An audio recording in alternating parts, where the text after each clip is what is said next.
In the heart of the African savanna, under the golden sunlight shimmering over an endless horizon, warm winds swept across the dry land, and the sounds of wildlife rose everywhere. Here, in the famous Sabi Sand Reserve, a young cub named Rasta roamed the lands with his small pride. His emerging mane carried early signs of his rebellious personality, the one that would later define him as a colossal legend among the mighty Mapogo lions. Life in the savannah was simple, but certainly harsh. Each day was a test of survival as the pride fought to endure, feeding on what they hunted and defending their fragile territory from intruders. But despite his young age, Rasta had a wild spirit and great ambition, always pushing beyond the limits of his range, gazing with curious eyes toward the horizon, as if searching for something greater than mere survival. As the dry season came, challenges grew. Prey became scarce, and rival lions began drawing closer and closer to their territory. One evening, while the pride rested near a muddy waterhole, the roar of invading lions shattered the stillness of the plains. His mother, the seasoned lioness, roared with a trembling, fearful voice, then pushed her cubs into the thick grass, ordering them to hide. But Rasta, despite his fear, was filled with restless curiosity, with the roar sounding ever closer until the air grew heavy with danger. Then 3 massive males appeared, their thick black manes and glowing eyes advancing steadily, scanning the land with fiery malice. From the tall grass, Rasta watched his father stand bravely against the intruders, only for a swift and savage battle to break out. But the attackers had the upper hand, and soon the father fell beneath the ferocity of the invading coalition, his mighty voice silenced forever, leaving behind a void filled only with silence. The lionesses fled with the cubs, leaving behind their land and everything they had ever known. That was the moment of awakening for Rasta, a moment deeply marked by loss in his soul. As days and weeks passed, the pride struggled to survive. The land that was once their home had become full of dangers. Rasta, despite his youth and inexperience, watched his mother lead them with unbroken resolve, but he could see the exhaustion in her eyes and the scars left on her body by endless battles. One night, while they were resting in a dense patch of grass, a lone lion appeared on the horizon. His scars told stories of countless battles fought. This lion was Makulu, an old warrior who knew every corner of the savannah. He approached cautiously, roaring a low warning to the lionesses not to attack him. But instead of challenging them, he made an unexpected offer: to form a new coalition. Makulu gathered them to explain a coalition he was building with other young lions. He promised control of land and protection for their future. His words ignited a fire within Rasta, an opportunity to overcome his helplessness and become stronger than he ever imagined. But the thought of leaving his family to embark on such a dangerous, uncertain journey terrified him. The next morning, Makulu stood waiting for Rasta's decision. Though hesitant, Rasta chose to stay with his family, but bitterness filled his heart, as though he had missed a once-in-a-lifetime chance. Days passed, and the pride's condition worsened. Prey remained scarce, dangers increased, and they became easy targets not just for rival lions, but for the unrelenting hunger of the savannah. Then came the day Makulu returned, but this time he was not alone. With him were 2 young males, their manes growing thick, their eyes burning with ambition. Makulu stopped just short of the pride, looking directly at Rasta as though expecting him to join. Rasta hesitated, his eyes shifting between Makulu, his mother, and his siblings. Then, with his heart full of fear and hope, Rasta took a step forward toward the new coalition. He left everything behind. At first, Rasta struggled. His instincts were sharp, but his lack of experience showed in his hesitation during hunts and fights. The older lions in the coalition, like the wise leader Makulu and the fierce Kinky Tail, watched him carefully. They taught him that strength alone was not enough to survive. It also required courage and intelligence. Their first true test came one scorching afternoon when they clashed with a massive herd of buffalo, giants whose horns gleamed under Africa's burning sun. Makulu crouched low, signaling the others to follow, whispering a warning filled with caution. Buffaloes are dangerous, and united they are formidable. But together, so are we. Rasta's heartbeat raced as they crept toward the herd. The smell of buffalo filled the air. The ground shook under heavy hooves. When Makulu gave the signal, the group launched a sudden attack.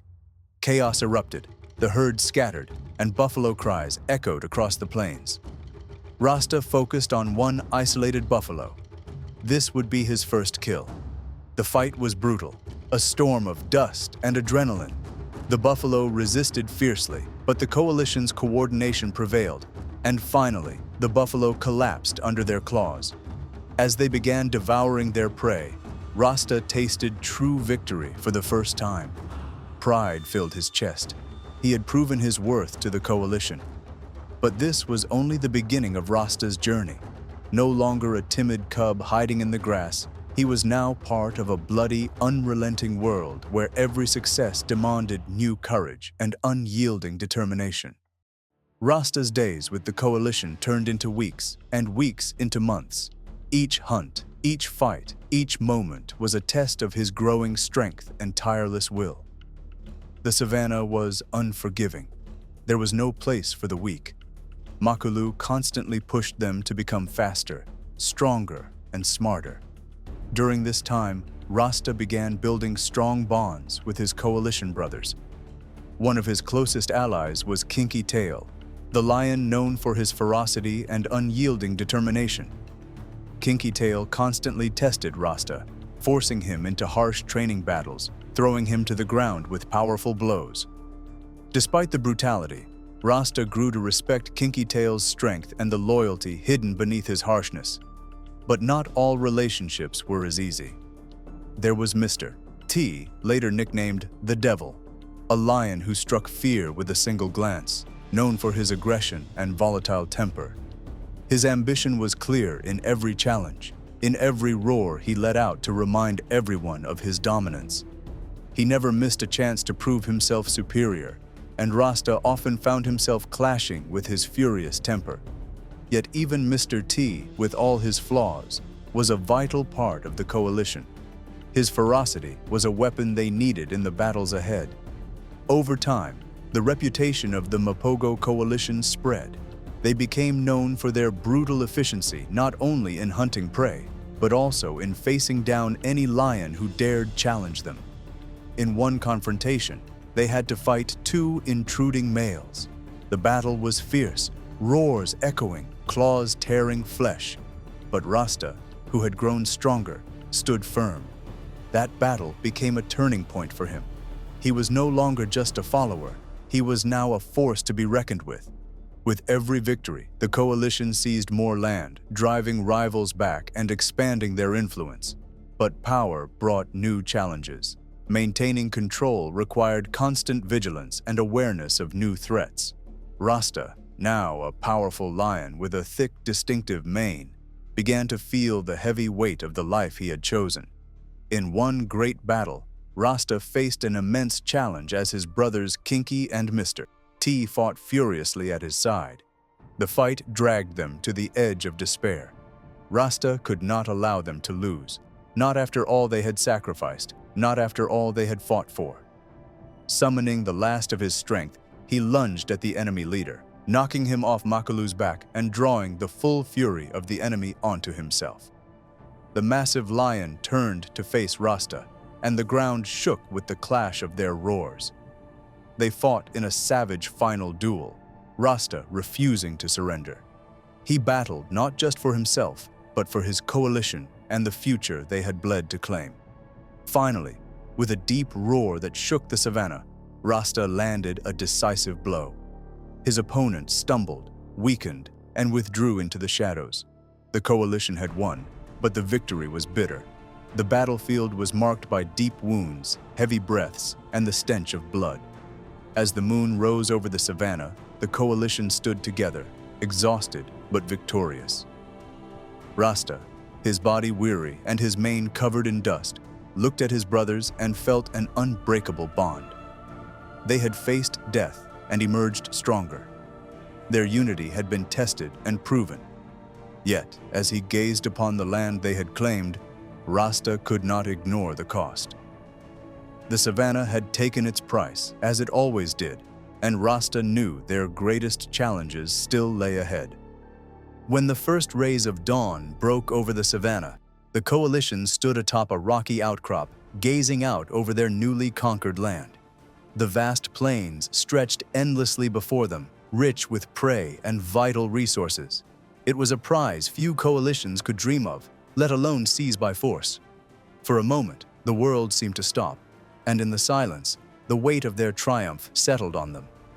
Rasta, still weary from battle, felt pride surge through him as he looked over the plains. This land was not just a reward. It was a testament to their strength, unity, and determination. Every scar on his body, every loss they had endured, had led them to this moment. Their coalition had risen above the chaos of the savannah, carving their legacy into its soil. Together, they had defied the odds and claimed a future for themselves. But as Rasta basked in the glow of victory, he could not ignore a deeper truth. The savannah was never truly conquered. It was merely a gift that demanded constant vigilance. Their true prize was not the land itself, but the lessons learned through their unity and cunning. Now, they celebrated their victory as brothers. The days that followed their victory passed in cautious peace as the coalition patrolled their new territory, marked its borders, and made their presence known. Prey was plentiful, water was available, and the plains stretched farther than Rasta had ever imagined as a cub. He thought back to the journey that had brought them here, remembering the hesitation he once felt before taking the bold step that had made him the lion he was now. Rasta and his brothers crossed lands once held by other coalitions.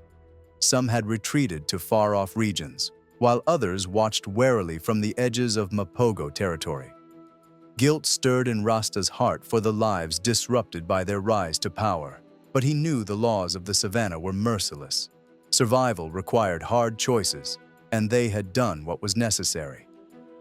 One evening, as the coalition rested near a waterhole, a roar echoed across the plains. A new challenge was approaching. A coalition of younger, inexperienced males sought to stake their claim. The threat was clear, but this time, Rasta felt no fear. He was ready to face death, ready to endure losses. The rival coalition approached, leaderless and uncertain. Rasta led his brothers to confront them, his eyes filled with determination. The younger males roared, but their voices wavered. Then Rasta stepped forward, his presence overwhelming, his roar shaking the very air. The rivals hesitated, then retreated into the darkness, unwilling to test their strength against a coalition so steadfast and powerful. When the savannah grew quiet again, Rasta felt the thrill of victory and power. His scars were no longer just marks of pain, but symbols of defiance and survival. The savannah had tested him again and again, and every time he had risen. He was not just a lion within his coalition, he was its heart, a living testament to determination and the will to overcome. The savannah stretched before him, vast and eternal, both beautiful and cruel. Standing atop the rocky outcrop, his mane rustling in the wind over the land they now controlled, Rasta knew the coalition had achieved what many thought impossible. But he also knew their journey was not just about dominance. It was about discovering strength, courage, and resilience. Rasta looked at his brothers, each bearing the marks of his own battles. He saw the unity forged through fire and sacrifice. Together, they had become more than just a coalition. They were a force that embodied the essence of survival. The lessons they had learned, the strength in unity, the resilience in hardship, the courage to face the unknown, had become part of their very being. These lessons were not only for their survival, but for future generations who would follow. In their shadow, cubs watched, learned, and imitated Rasta's movements. They followed his decisions and drew inspiration from his unbreakable resolve. Through his courage and through the coalition's influence, Rasta now understood that their legacy was not merely the land they had claimed or the battles they had won. It was the knowledge they carried, the inspiration they passed on to other coalitions. They knew their time of struggle and their creation of a legendary coalition would be brief, but their story must live on in the savannah, carried by the winds, remembered by lions yet to come. As the sun set, painting the sky with fire and gold, Rasta felt content. The journey ahead would be long and arduous, filled with both loss and triumph, but it would lead him to a place where he could stand tall, knowing he had given everything to protect his coalition and their future. His life was not just survival, it was a legacy of strength, unity, and courage that would endure long after he was gone.